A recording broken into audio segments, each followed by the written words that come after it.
भारत की जो जेल की कंडीशन है वो अंतर्राष्ट्रीय स्तर पर सुर्खियों में हमेशा रहती है, खासकर तब जब किसी वांछित अपराधी के खिलाफ कार्रवाई विदेश में चल रही हो।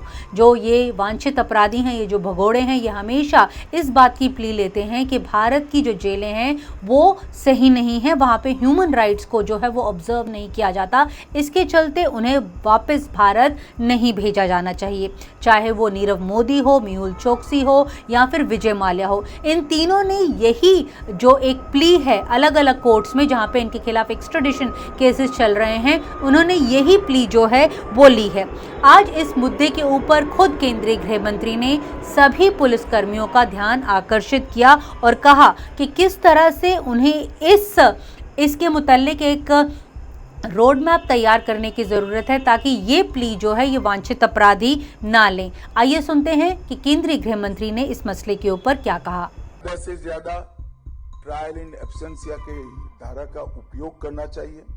प्रत्येक राज्य में भगोड़ों के लिए एक विशेष कारागृह जो अंतर्राष्ट्रीय मानकों को पूरा करता है ऐसा बनाने की जरूरत है, क्योंकि उनका विदेश की कोर्टों में यही आर्गुमेंट रहता है कि यहाँ के कारागार ठीक नहीं है, इनके मानव अधिकारों की चिंता नहीं करेंगे। मैं इससे सहमत नहीं हूं, मगर बहाना भी है तो हमने क्यों रखना चाहिए। हर एक राज्य के राजधानी में एक ऐसा सेल बना देना चाहिए जो अंतर्राष्ट्रीय मानकों को पूर्णतया पूरा करता हो। पासपोर्ट जारी करने वाली प्रक्रिया में भी और विधि प्रवर्तन एजेंसियों के बीच में समन्वय और प्रोटोकॉल विकसित करने पड़ेंगे। किसी भी पासपोर्ट जारी के विरुद्ध अगर रेड कॉर्नर नोटिस की प्रक्रिया शुरू होने पर पासपोर्ट को रेड फ्लैग किया जा सकता है। अब टेक्निक का उपयोग करके ये कोई बहुत कठिन चीज नहीं है, और जब रेड कॉर्नर नोटिस इश्यू हो जाती है तो पासपोर्ट की जब्ती या तो रद्दीकरण, पासपोर्ट को ही रद्द कर देना चाहिए, जिससे इसकी अंतर्राष्ट्रीय आवाजाही बाधित हो जाए। अगर ये हम सिस्टम के अंदर ही इनबिल्ट कर देते हैं तो बहुत सारी मदद उनको वापस लाने में हमें मिल सकती है।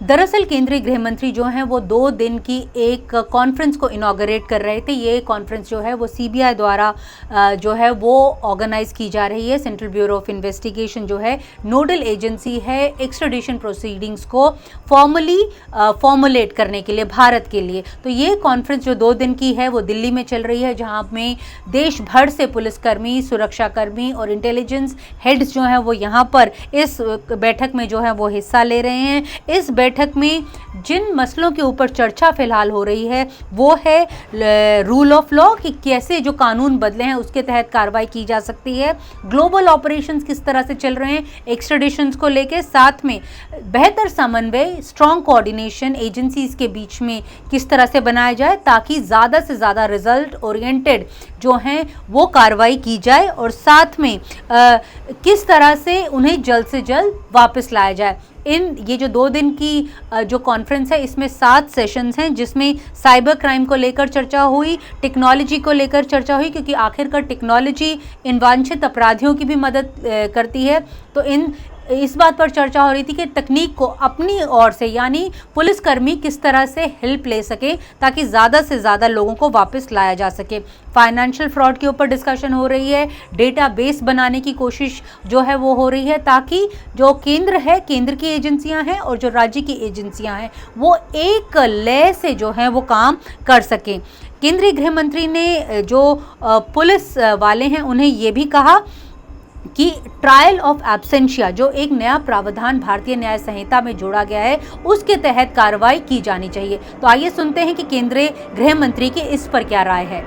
भगोड़ों के डेटाबेस को हमने बहुत अच्छे तरीके से पूरे देश की पुलिस से साझा हो इस प्रकार का एक डेटाबेस बनाना चाहिए। किस विषय में अपराध कर वो भागा है, कहां पर स्थित है और देश में इसका नेटवर्क क्या है, और वापिस लाने की प्रक्रिया कहां पर रुकी हुई है या कहां तक पहुंची है, इसका एक बहुत साइंटिफिक डेटाबेस सभी देश की पुलिस एजेंसियों के पास रहना चाहिए।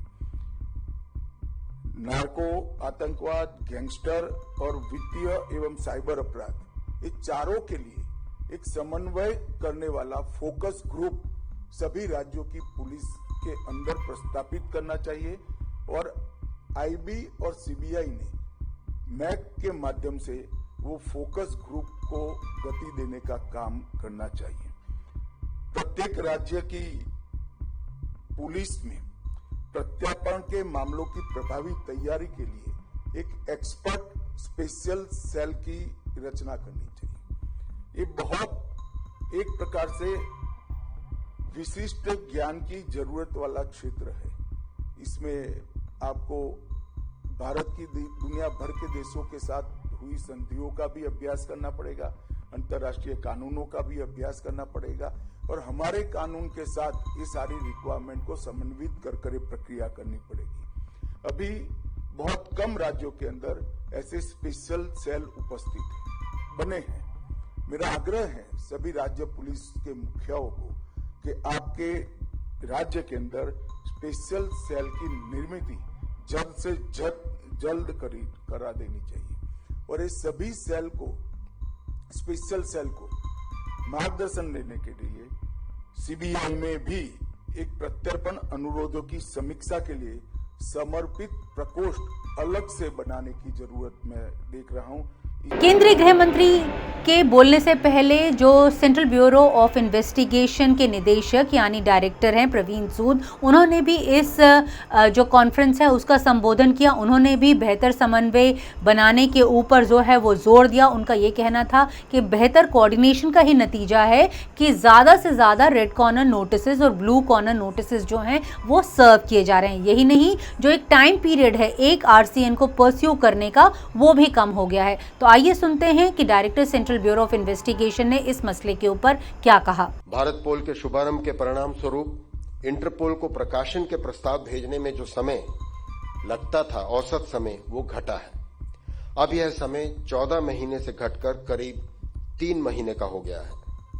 आज जब मैं आपके सम्मुख बोल रहा हूं तो सीबीआई के पास सिर्फ 8 प्रस्ताव प्रक्रियाधीन हैं, जिनमें सबसे पुराना केवल 1 माह पूर्व है। परंतु इन आंकड़ों पर हम गर्व नहीं कर सकते और इसके 2 कारण हैं।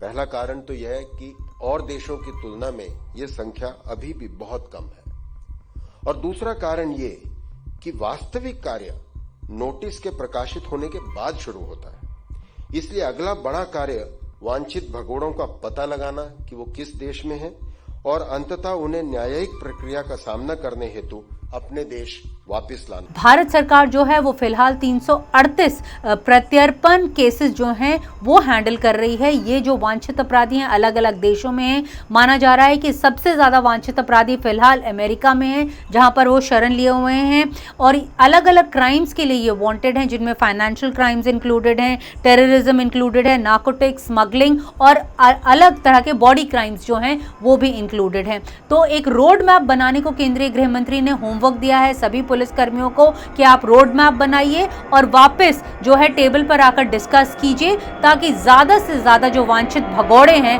उन्हें वापस जो भारत है लाया जा सके। नई दिल्ली से नीता शर्मा, जनसत्ता के लिए।